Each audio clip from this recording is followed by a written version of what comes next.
नमस्कार, मैं अम्बी वर्मा और आप देख रहे हैं हिमाचल आज तक। तो चलिए नजर डालते हैं आज की ताजा खबरों पर।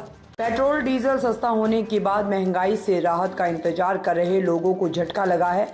शिमला में रिफाइंड और आटे समेत दालों की कीमतों में उछाल आया है। अनाज मंडी के कारोबारियों का कहना है कि दूसरे राज्यों से आ रही राशन की आपूर्ति महंगे दाम पर हो रही है। राजधानी में आटा अब ₹1 प्रति किलो महंगा हो गया है। अनाज मंडी में 35 किलो आटे का बैग 2 हफ्तों में 1060 रुपए रिटेल दामों पर मिल रहा है। अब इसके दाम 1100 रुपए पहुंच गए हैं। राहत ये है कि सरसों तेल और चावल के दाम स्थिर हैं। पिछले महीने सस्ता हुआ रिफाइंड अब 120 रुपए प्रति लीटर तक पहुंच गया है। फरवरी में रिफाइंड 100 से 105 रुपए प्रति लीटर बिक रहा था। कारोबारियों के अनुसार होलसेल में ही रिफाइंड अब 108 रुपए प्रति लीटर की दर से मिल रहा है। रिटेल में ये 118 से 120 रुपए बेचा जा रहा है। अनाज मंडी कारोबारी एसोसिएशन के अध्यक्ष दीपक श्रीधर का कहना है कि आटे के दाम ₹1 प्रति किलो बढ़ गए हैं। 1977 के चुनाव में हिमाचल प्रदेश में 19,61,050 कुल मतदाता थे। इनमें से 10,05,259 पुरुष और 9,55,791 महिलाएं मतदाता थी। 59.56% यानी 11,67,927 मतदाताओं ने अपने मताधिकार का इस्तेमाल किया। इसमें से 2.49% मत किसी न किसी कारण से रद्द हो गए थे। कुल मतदान केंद्र 3,361 थे। 4 सीटों पर 25 उम्मीदवारों के नामांकन किया गया था। महिला उम्मीदवार कोई भी नहीं थी। 2 नामांकन रद्द हुए, 9 ने नाम वापस लिए थे। मैदान में खड़े 14 उम्मीदवारों में से 6 की जमानत जब्त हो गई थी। चारों सीटों पर कांग्रेस को पहली हार का मुंह देखना पड़ा था। बीएलडी से शिमला से बालक राम, मंडी से गंगा सिंह, कांगड़ा से दुर्गा चंद और हमीरपुर से रंजीत सिंह ने जीत हासिल की थी। मतदाता पहचान पत्र जैसे अहम दस्तावेज को अगर साथ ले जाना मुश्किल है तो इसे फोन पर भी सेव कर सकते हैं। इसके लिए डिजी लॉकर बढ़िया विकल्प है। डिजिटल लॉकर डिजिटल इंडिया कार्यक्रम के तहत भारत सरकार की एक पहल है। डिजिटल लॉकर में दूसरे दस्तावेजों की तरह वोटर आईडी कार्ड को भी सुरक्षित रख सकते हैं और जरूरत पड़ने पर इसका इस्तेमाल कर सकते हैं। केंद्र सरकार की electronic electoral photo ID card e-EPIC सुविधा के जरिए मतदाता अपने फोन से वोटर कार्ड को डाउनलोड कर सकते हैं।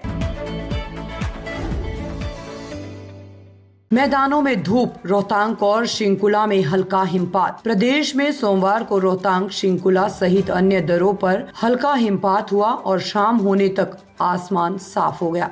हालांकि मनाली केलंग मार्ग पर वाहनों की आवाजाही सुचारू है, लेकिन मौसम के तेवर ऐसे ही रहे तो आवाजाही प्रभावित हो सकती है। तो वहीं पर्यटक जल्द ही अटल टनल रोहतांग का दीदार कर सकेंगे। टनल के दोनों छोर पर 5 फीट ऊंची बर्फ की परत सैलानियों के स्वागत को तैयार है। सीमा सड़क संगठन यानी बीआरओ ने अटल टनल तक सड़क 2 तरफा वाहनों के लिए बहाल कर दी है। कहीं कहीं गाड़ियों को पास देने में दिक्कत है। डीएसपी मनाली केडी शर्मा ने बताया कि मौसम ठीक रहा तो 1-2 दिन के भीतर 4x4 वाहन में पर्यटक टनल का दीदार कर सकेंगे। 3-4 दिन तक प्रदेश के निचले क्षेत्रों में मौसम साफ रहने का अनुमान है, जबकि ऊंचाई वाले क्षेत्रों में वर्षा व हिमपात होने की संभावना है। 23 मार्च को सभी क्षेत्रों में मौसम में बदलाव आने की संभावना व्यक्त की गई है। 2 दिन से प्रदेश में न्यूनतम व अधिकतम तापमान में वृद्धि हो गई है। सीजन में पहली बार ऊना में अधिकतम तापमान 30 डिग्री सेल्सियस से पार पहुंचा। मौसम विभाग के निदेशक सुरेंद्र पाल का कहना है अब तापमान में वृद्धि होने का क्रम जारी रहेगा, लेकिन अधिक ऊंचाई वाले स्थानों में हिमपात होने की संभावना अभी भी बनी रहेगी।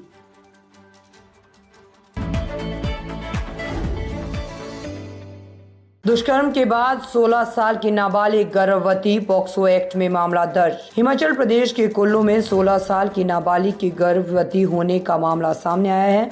पुलिस ने 2 आरोपियों के खिलाफ पॉक्सो एक्ट के तहत मामला दर्ज किया है। दोनों आरोपी 3 महीने से नाबालिग का यौन शोषण कर रहे थे। दोनों ने पीड़िता को इस संबंध में किसी को और नहीं बताने की धमकी भी दी थी। पीड़िता ने जब सारी बात अपनी मां को बताई तो पुलिस में दुष्कर्म की शिकायत करवाई गई। शिकायत के बाद अब पुलिस ने मामले की आगामी छानबीन शुरू कर दी है। एसपी कुल्लू डॉक्टर कार्तिकेयन गोकुल चंद्रन ने कहा कि नाबालिग का मेडिकल करवाकर आगामी जांच शुरू कर दी गई है। फर्जी कस्टमर केयर नंबर से भी ठगी का खतरा, शिमला साइबर सेल ने किया अलर्ट। ऑनलाइन वेबसाइट पर फर्जी कस्टमर केयर नंबर से साइबर सुरक्षा का खतरा बढ़ गया है। अगर आप बैंकों में खाता धारक हैं और अपनी बैंक शाखा का कस्टमर केयर नंबर गूगल से खोजते हैं तो ऐसा ना करें। अपनी समस्याओं को सुलझाने के लिए आप जो नंबर निकाल रहे हैं वह आपकी परेशानी और बढ़ा सकता है। अभी हाल ही में बैंकों की ओर से एडवाइजरी जारी की गई है, जिसमें बताया गया है कि इंटरनेट पर कस्टमर केयर नंबर सर्च करने पर जो नंबर आते हैं उसमें अधिकतर नंबर फर्जी होते हैं। अगर आप इन फर्जी नंबरों पर कॉल करते हैं तो आपके जरिए दी गई जानकारी से आप धोखाधड़ी का शिकार हो सकते हैं। साइबर क्राइम को अंजाम देने वाले ठगों ने देश के बड़े बैंकों के फर्जी कस्टमर केयर नंबर इंटरनेट पर अपलोड कर रखे हैं।